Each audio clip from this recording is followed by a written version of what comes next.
ጤና ይስጥልን የተከበራችሁ ተመልካቾቻችን ከአማራ ሚዲያ ኮርፖሬሽን አዲስ አበባ ስቱዲዮ የዕለቱ ዜናችን ተጀምሯል። ቴዎድሮስ ኃይለኢየሱስ ከስቱዲዮና ከስርጭት ባለሙያዎች ጋር በጋራ በመሆን የዕለቱን ዜና አመራለሁ። አብራችሁን ቆዩ። በቀዳሚነት ወደ ምንመለከተው ጉዳይ አለፍኩ። የአማራ ሕዝብ ትግል ዓላማውን በመሳት የታሪካዊ ጠላቶች ማስፈጸሚያ ሆኗል ሲሉ የሰላም ጥሪ የተቀበሉ የፋኖ አመራሮች ተናገሩ። ትግሉ በአሁኑ ሰዓት በትግራይና በውጭ ኃይሎች ከመመራቱ ባለፈ የህዝቡን ታሪክና ስነ ልቦና የሚሸረሽሩ ክስተቶችን እያስተናገደ ነው ብለዋል። ኢብራሂም መሐመድ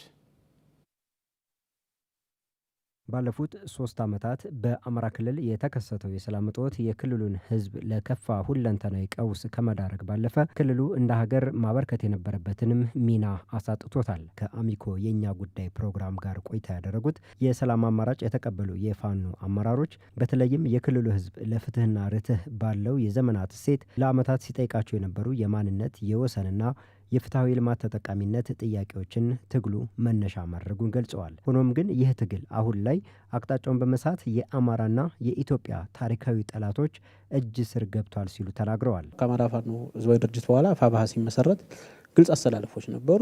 ስብሰባዎቹ ካርቱም ዙሪያ ሱዳን ነው የሚደረጉት፣ ኤርትራ ነው የሚደረጉት፣ ተተኳሽ ከትግራይ ነው የሚመጣው። ድሮ የአማራ ፋኖ በጎጃም የሚባል ከነበረው አካባቢ የሚደረጉ ግልጽ አሊያንሶች ነበሩ።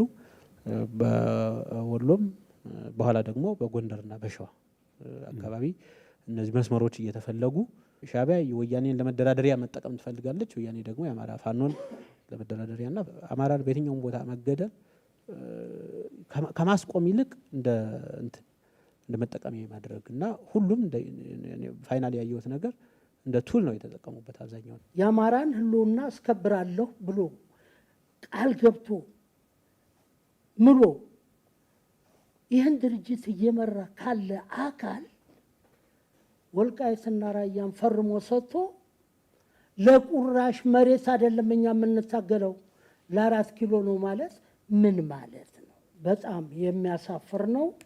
አድርገውታል።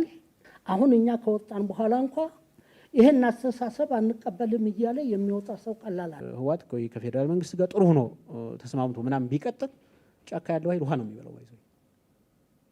የሻዕቢያ ኃይል ራሱን አርሞ በኢትዮጵያ ብሔራዊ ጥቅሞች ላይ ከፌደራል መንግስቱ ጋር በደንብ መግባባት ቢችል ውሃ ነው የሚበላው። የትግራይ ታጣቂ ኃይልን ጨምሮ በሻዕቢያና በግብጽ አይዞህ ባይነት እየተካሄደ ያለው የትግል ስልት ለጠላት መጠቀሚያ ከመሆን ባሻገር የግለሰቦች ጥቅም ማስጠበቂያ ሆኖ መቀጠሉንም የሰላም አማራጭ የተቀበሉ የፋኖ አመራሮች ተናግረዋል። ለአማራ ነው የወጣነ አጥንታችን ከሰክሳለን ደማችን እናፈሳለን የሚሉት ውሸት ነው። ለምን ቢባል እነሱ አይደለም ከሰፊው የኢትዮጵያን የአማራ ህዝብ ጋር ይቅርና ከወለዳቸው ልጆች ጋር የማያኖር ስራ ሰርተዋል።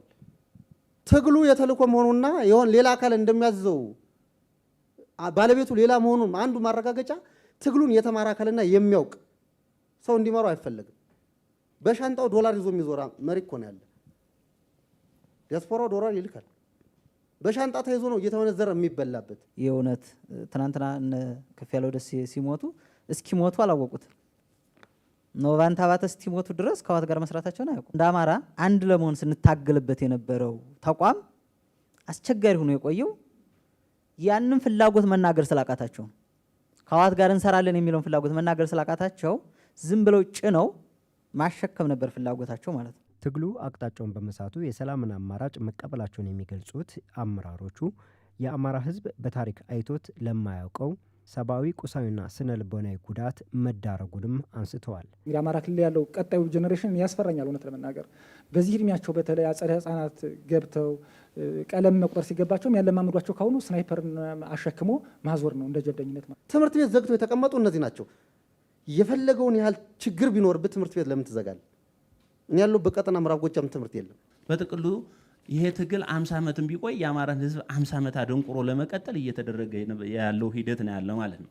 የአማራን ህዝብ በምስለኔ ጠላቶቹ እየታገሉት ነው ማለት ነው። የህዝብ ጥያቄዎችን በሰላማዊ ትግል ለማስመለስ በክልሉ መንግስትና በአፋሕድ መካከል የተደረገው የሰላም ስምምነትን ተከትሎ በርካታ አባላት የሰላም አማራጭ መቀበላቸው ይታወሳል። ኢትዮጵያ ያደረገችው የኢኮኖሚና የዲጂታላይዜሽን ሪፎርም የውጭ ቀጥታ ኢንቨስትመንት እንዲያድግ አድርጓል ሲሉ የአውሮፓ ህብረትና የአፍሪካ ህብረት ገለጹ። የኢትዮ አውሮፓ የቢዝነስ ፎረም በአዲስ አበባ እየተካሄደ ነው። አንዱ ዓለም እናንተ ተጨማሪውን አዘጋጅቷል። ዓለም አቀፍ አቅሞችን መክፈት በሚል በአዲስ አበባ ለ2 ቀናት የሚቆይ ፎረም እየተካሄደ ነው። ፎረሙ ላይ የተለያዩ የአውሮፓ ህብረት አባል ሀገራትን ጨምሮ የቢዝነስ ልዑክ አባላት እየተሳተፉ ይገኛሉ። ኢትዮጵያ የአፍሪካ 5ኛ ግዙፍ ሀገር ናት። የቡና መገኛና የአፍሪካ ህብረት መቀመጫ በመሆኗ ለኢንቨስትመንት አማራጮች እድል የመክፈት አቅም አላት ብለዋል የአውሮፓ ዓለም አቀፍ አጋርነት ኮሚሽነር ጆሴፍ ሲኬላም። Ethiopia is the 5th largest economy on the continent. The seat of the African Union. አውሮፓና ኢትዮጵያ ረዥም ጊዜ የቆየ ትብብር አላቸው። እሱ ደግሞ በትብብር ደረጃ የሚጠቀስ ነው። በኢትዮጵያ ብዙ ሚሊዮን ሰዎች ኤሌክትሪክ የላቸውም። እንደ አጋር ይህንን ክፍተት መሙላት ይገባል። በዚህም 216 ሚሊዮን ዩሮ ኢንቨስት በማድረግ አሸጎዳ ኃይል ማመንጫን በማገዝ 4 ሚሊዮን ዜጎች ኃይል እንዲያገኙ ማድረግ ተችሏል። ኢትዮጵያ በኢኮኖሚና በዲጂታል ሪፎርም የሰጠችው ትኩረት አሳማኝ በመሆኑ በቀጣይም የ140 ሚሊዮን ዩሮ ድጋፍ እናደርጋለን። የአፍሪካ ነጻ ንግድ ቀጠና ዋና ጸሐፊ ሚኬል ላሜኔ የአውሮፓና የአፍሪካ ትብብር ጠንካራ መሆኑን አንስተዋል። በ2024 ዓመት ብቻ በአፍሪካ መካከል የ220 ቢሊዮን ዶላር ተከናውኗል። የጂኦፖለቲካ አለመረጋጋትና የኢኮኖሚ እርግጠኝነት አለመኖር በሌለበት ጊዜ ትብብር ወሳኝ ነው። ከ45 እስከ 50 በመቶ ከአፍሪካ የቀጥታ ኢንቨስትመንት በአውሮፓ አባል ሀገራት የሚሸፈን ነው። ኢትዮጵያ ያደረገችው የኢኮኖሚ ሪፎርም በእርግጠኝነት ትብብሩን ከዚህ ወደ ተሻለ ሁኔታ ያሸጋግረዋል። እስካሁን ይህ ማሻሻያ የቀጥታ ኢንቨስትመንት በመሳብ ስኬታማ ነበር። በተለይ በፋይናንስ፣ በዲጂታላይዜሽን፣ በቴክኖሎጂና በአሰራር የተደረጉ ሪፎርሞች ከፍተኛ መነቃቃት ፈጥረዋል። Europe remains Africa's largest investment partner. የገንዘብ ሚኒስትር ዴታ ሳማሪታ ሰዋሰው ይህ ፎረም በዲጂታል ዘርፍ በኃይል ግንባታ ዘርፍ እገዛ የነበረው የአውሮፓ ህብረት ስራን አጠናክሮ ያስቀጥላል ብለዋል። ኢትዮጵያ የኢኮኖሚ ሪፎርም ባለፈ በታክስና ኢንቨስትመንት ማሻሻያዎች በማድረጓ በተለያዩ ዘርፎች ኢንቨስት እንዲያደርጉ ሚኒስትር ዴታዋ ጥሪ አቅርበዋል። The liberalization of foreign exchange regime marks a turning point. ኢትዮጵያ ብዙ ዘርፎችን ለውጭ ተሳትፎ ክፍት አድርጋለች። በፋይናንስ፣ በቴሌ፣ በቴክኖሎጂ፣ በባንክና እንዲሁም በዲጂታላይዜሽን የተሰሩ ሪፎርሞች ትልቅ ለውጥና የግሉን ዘርፍ በማነቃቃት ትልቅ አስተዋጽኦ እያደረጉ ይገኛሉ። ህግና መመሪያዎችን በማሻሻል በአልሚዎች ላይ ጫናን የሚፈጥሩ እውነቶችን አሻሽለናል። የታክስ ማነቃቂያና መደጎሚያ መመሪያዎችንም ተግባራዊ እየተደረጉ ይገኛሉ። የኢትዮጵያ ኢኮኖሚ ጠንካራ እየሆነ ነው። ችግሮችን የሚቋቋም ጠንካራና ብቃት ያለው የሰው ኃይል ባለቤት ሀገር ነች። እናም በግብርናና በማኑፋክቸሪንግ ስናይ ተመጋጋቢ የሆነና ለዘርፉ ምቹ የሆነ የአየር ንብረትም አላት። Resilience and long-term opportunities. በፎረሙ የአውሮፓና የኢትዮጵያ ዲጂታል ኢኮኖሚ ፓኬጅ ስምምነት ተፈርሟል። ኢትዮጵያ ለወሰደችው የኢኮኖሚና ዲጂታላይዜሽን ዘርፍ እገዛ የሚያደርግ ስምምነትም እንዲሁም የአፍሪካ ነጻ ንግድ ገበያ ትብብር መግባቢያ ሰነድም በፎረሙ የፊርማ ስነስርዓት ተከናውኗል። በክልሉ ምርትና ምርታማነትን በማሳደግ ከተረጅነት ለመውጣት የሚያስችሉ የሽግግር ስራዎች እየተሰሩ መሆናቸውን የአማራ ክልል ግብርና ቢሮ አስታወቀ። ቢሮው ይህንን ለማሳለጥ የሚያስችለውን ጠንካራ የስራ ባህል መገንባቱንም ገልጿል። ሰለሞን አሰፌ ተጨማሪውን አዘጋጅቷል። ኢትዮጵያ በተደጋጋሚ የተቃጣባትን የውጭ ወረራ አስተሳሰብ ህዝቦቿ በአንድነት በመመከት ታሪኳን በደማቅ ቀለም ተጽፎ ለዘመናት እንዲተላለፍ አድርገዋል። ታዲያ የዚህ የጎላ ታሪክ ባለቤት የሆነችው ሀገር በዓለም አደባባይ በተረጅነትና በልመና ስሟ በክፉ ሲነሳ ኖሯል። ያም ሆኖ ከቅርብ ጊዜ ወዲህ በተሰራው አመርቂ ስራም ከተረጅነትና ከልመና መውጣት አለብን የሚለው እሳቤ አይሎ በመምጣቱና ስራዎችን በተደራጀና በተቀናጀ መልኩ በመሰራታቸው አመርቂ ውጤቶች መመዝገብ መጀመራቸውን የአማራ ክልል ግብርና ቢሮ ምክትል ኃላፊዋ ወይዘሮ እታገኘው አደመ ለአሚኮ ተናግረዋል። የአመለካከት ለውጥ እንዲመጣና መግባባት እንዲቻል የግንዛቤ ፈጠራ ስራዎች፣ የመግባባት ስራዎች በአግባቡ መስራት ተገቢ ስለነበር በዛ ዙሪያ ላይ ሰፊ ስራዎች የመስራት ስራዎች ተሰርተዋል። ከማህበረሰቡ ጋር፣ ከልማታዊ ሴፍትኔት ተጠቃሚዎች ጋርም፣ ከባለሙያው ጋር፣ ከአመራሩ ጋር ግንዛቤዎችን በመፍጠር በመግባባት ከችግር ከድህነት ለመውጣት በራሳችን አቅም ራሳችን ለመቻል የምንችልበት ደረጃ ላይ እንድንደርስ የመጀመሪያው የመግባባት የመወያየትና የአመለካከት ለውጥ እንዲመጣ የማድረግ ስራ በሰፊው ሲሰራ ቆይቷል። የማህበረሰቡን የስራ ባህልና ተነሳሽነትን በማሳደግ ተረጅነትና ልመናን ታሪክ ለማድረግ በተለይም አማራ ክልል ያለውን ሰፊ ጸጋና የመስራት አቅም በተገቢው መንገድ በመለየትና በመጠቀም ከድህነት ማነቆ ለመውጣት በጋራ ጥረቶች ስራዎች በመሰራታቸው አመርቂ ውጤት እየተገኘ ነው ይላሉ የአማራ ክልል ግብርና ቢሮ ምክትል ኃላፊዋ ወይዘሮ እታገኘሁ አደመ በአጭር ጊዜ ውስጥ በተለይ በፍራፍሬ ልማት፣ በአትክልትና ፍራፍሬ ልማቶች፣ በሰብል ልማት ላይ እንዲሁም ደግሞ ከእርሻ ውጭ ባሉ የሙያ ስራዎች ላይ፣ በሽመና የስራ ዘርፍ ላይ፣ በትንንሽ ሱቆች፣ በቅመማ ቅመም ሱቆች ላይ፣ በተለያዩ የስራ ዘርፎች ላይ ከተሰማሩ በኋላ ያላቸውን ነገር እየቆጠቡ ሀብት በመፍጠርና ጥሪት በመቋጠር ከድህነት መሻገር የቻሉ መሆኑን ማሳያ ነው ማለት ነው። ድህነት ለሉዓላዊነት መሸርሸር ዋና መንስኤ መሆኑን ያነሱት ምክትል ቢሮ ኃላፊዋ ቀደም ባለው ዘመን የስንፍና ባህል በመዳበሩ ክልሉን ወደ ተሻለ እድገት ለማምጣት አልተቻለም። ከለውጡ በኋላ ግን በተሰሩ አመርቂ ስራዎች አንገታችንን ያስደፋንን ድህነት በማሸነፍና ምርታማነትን በማሳደግ ለውጥ ማስመዝገብ ተችሏል ብለዋል። በአጭር ጊዜ ውስጥ ከተረጅነት ብዙውን ሰው ማላቀቅ የሚቻልበትና በራሱ ሰርቶ ራሱን ችሎ በግብርናው ዘርፍ ምርታማነትን ማሳደግ፣ መስኖዎችን መስራት፣ የመስኖ ካናሎች በስፋት እየተገነቡ ነው። የውሃ መያዣ ማጠራቀሚያዎች እየተገነቡ ነው። ያሉንን አቅሞች እንጠቀም አውጥተን ማህበረሰባችንም ራሱን የሚችል በተለይም ችግር ላይ አለ የምንለው የህብረተሰብ ክፍል ከችግር መውጣት የሚችልበት ጊዜ ቅርብ ነው የሚሆነው ብዬ አስባለሁ።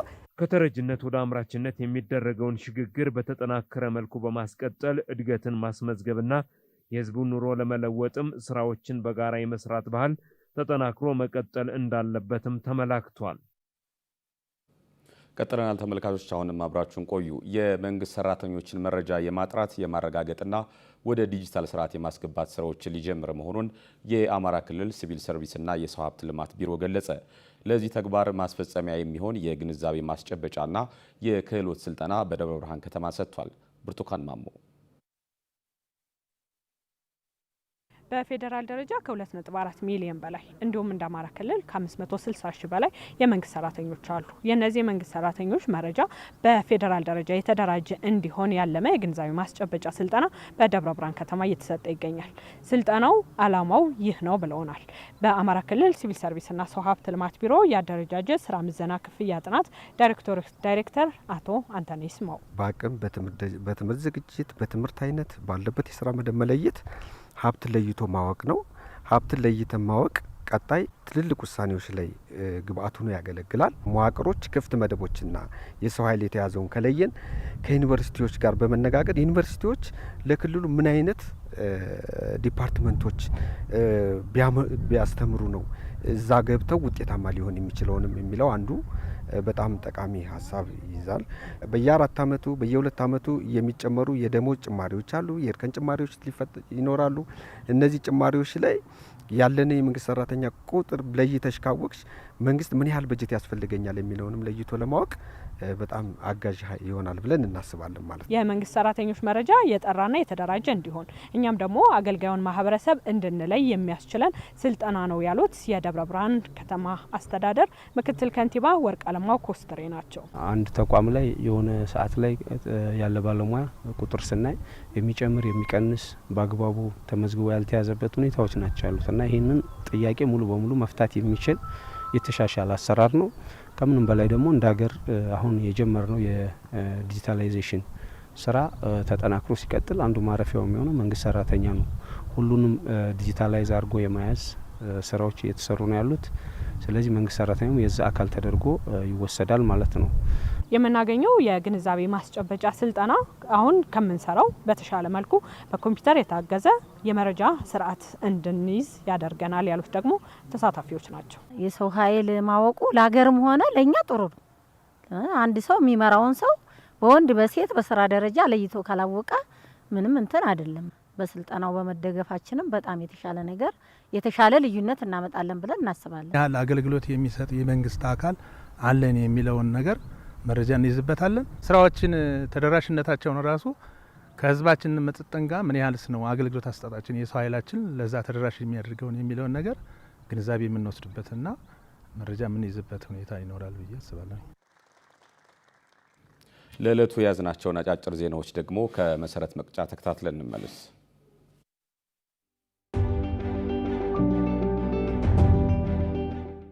ኢትዮጵያና አሜሪካ የኢኮኖሚ ትብብራቸውን ለማጠናከር ተስማሙ።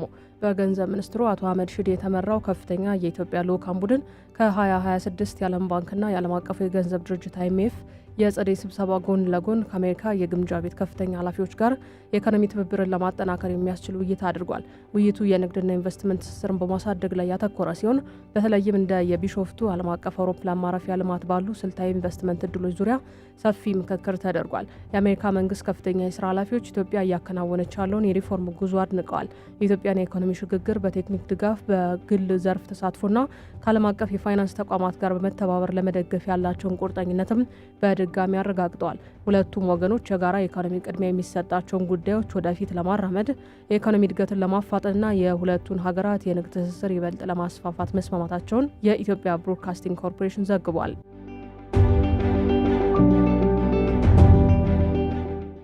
በህገ ወጥ መንገድ ሲዘዋወር የነበረ 5 ኪሎ ግራም ጥፍጥፍ ወርቅ በቁጥጥር ስር መዋሉ ተነገረ። በአዲስ አበባ ኤርፖርት በህገ ወጥ መንገድ ሲዘዋወር የነበረ 5 ኪሎ ግራም ጥፍጥፍ ወርቅ በቁጥጥር ስር መዋሉን የኢትዮጵያ ጉምሩክ ኮሚሽን አስታውቋል። 5 ኪሎ ግራም ጥፍጥፍ ወርቁ የተያዘው ከዱባይ ወደ ኢትዮጵያ ከመጣች አንዲት ተሳፋሪ ጋር ነው። ግለሰቧ ወርቁን በለበሰችው ጃኬት ውስጥ በመደበቅና በወገቧ ላይ በመጠምጠም ለማሳለፍ ስትሞክር በአዲስ አበባ ኤርፖርት ጉምሩክ ቅርንጫፍ ጽህፈት ቤት አመራሮችና ባለሙያዎች በተደረገ ክትትልና አካላዊ ፍተሻ ሊያዝ መቻሉ ተገልጿል። በአሁኑ ወቅት ተጠርጣሪዋ በህግ ጥላ ስር ውላ ተጨማሪ ምርመራ እየተደረገ እንደሚገኝ የተጠቆመ ሲሆን የኢትዮጵያ ጉምሩክ ኮሚሽንም በኦፕሬሽኑ ለተሳተፉ የቅርንጫፍ ጽህፈት ቤቱ አመራሮች፣ ባለሙያዎችና ለጸጥታ አካላት ምስጋና ማቅረቡን ኢዜአ ዘግቧል።